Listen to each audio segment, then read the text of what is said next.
오늘의 역사 1374년 11월 4일 공민왕 피살 사건. 공민왕의 통치와 반원자 주정책. 공민왕제의 1351년 1374년은 고려의 자주성을 되찾기 위해 원나라의 간섭에서 벗어나려는 반원자 주정책을 펼쳤습니다. 원나라의 지배를 받은 고려는 오랜 세월 동안 외세에 의존하였으나 공민왕은 과감히 이에 저항하며 내정개혁과 독립적인 정책을 추진했습니다. 그는 원나라의 기철과 같은 친원파 권세가들을 축출하고 북쪽 영토인 쌍성총관부를 탈환하는 등 강력한 개혁을 단행했습니다. 또한 외세에 의지하지 않고 고려의 자주적인 힘을 키우기 위해 국가조직과 군사제도에 대한 개편을 시도하였습니다. 자제위의 설치와 논란.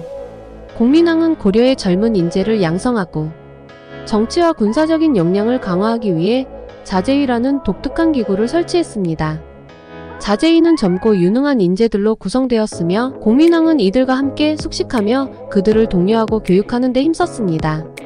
자제위는 단순히 군사적인 인재를 양성하는 데 그치지 않고 왕의 측근으로서 국정을 함께 논의할 정도로 중요한 위치를 차지했습니다. 이러한 자제위와의 가까운 관계로 인해 공민왕에 대한 동성애 의혹이 제기되기도 했습니다. 자제위와의 밀접한 관계가 동성애적 친밀감으로 오해될 수 있었던 것입니다. 홍윤의 반란과 공민왕 시에. 공민왕의 자제위 가운데 홍윤이라는 인물이 있었습니다. 홍윤은 공민왕의 신임을 받으며 자제위에서 중요한 역할을 하였으나 왕의 셋째 부인인 익비 한씨와 부적절한 관계를 맺는 일이 벌어졌습니다. 익비와의 관계로 인해 홍윤은 임신 문제까지 드러나며 왕에게 발각될 위기에 처했습니다. 이를 알게 된 공민왕은 홍윤을 포함한 관련자들을 처벌하려 했고 홍윤은 자신의 목숨이 위태로워질 것이라 판단하여 결단을 내렸습니다. 1374년 11월 4일 홍윤은 황관 최만생과 공모하여 왕의 침전에 잠입하여 공민왕을 시해했습니다. 이들은 공민왕이 잠든 틈을 타그를 습격하였고 결국 공민왕은 자신의 측근에 의해 생을 마감하게 됩니다. 이 사건은 공민왕의 개혁 정책이 중단되고 고려의 정치적 혼란을 야기하게 되었으며 이로 인해 고려 왕조의 붕괴가 가속화되는 계기가 되었습니다. 공민왕의 죽음이 미친 영향.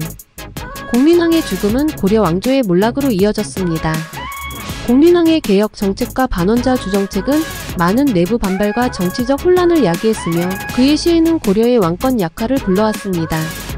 공민왕이 생전에 실시한 개혁 정책은 점차 힘을 잃었고 이후 고려는 내분과 외세의 침탈 속에서 흔들리며 쇠퇴의 길을 걷게 됩니다. 역사적 평가와 현대의 재조명. 공민왕의 시해 사건은 고려의 몰락을 상징하는 사건으로 공민왕은 자주성을 되찾으려 했던 개혁 군주로 평가되지만 그 과정에서 겪은 정치적 고립과 내부 갈등으로 인해 비극적인 최후를 맞이하게 되었습니다. 그의 이야기는 영화 쌍화점 등에서 재조명되며 공민왕과 자제위, 홍윤의 관계가 예술적으로 각색되어 표현되기도 했습니다.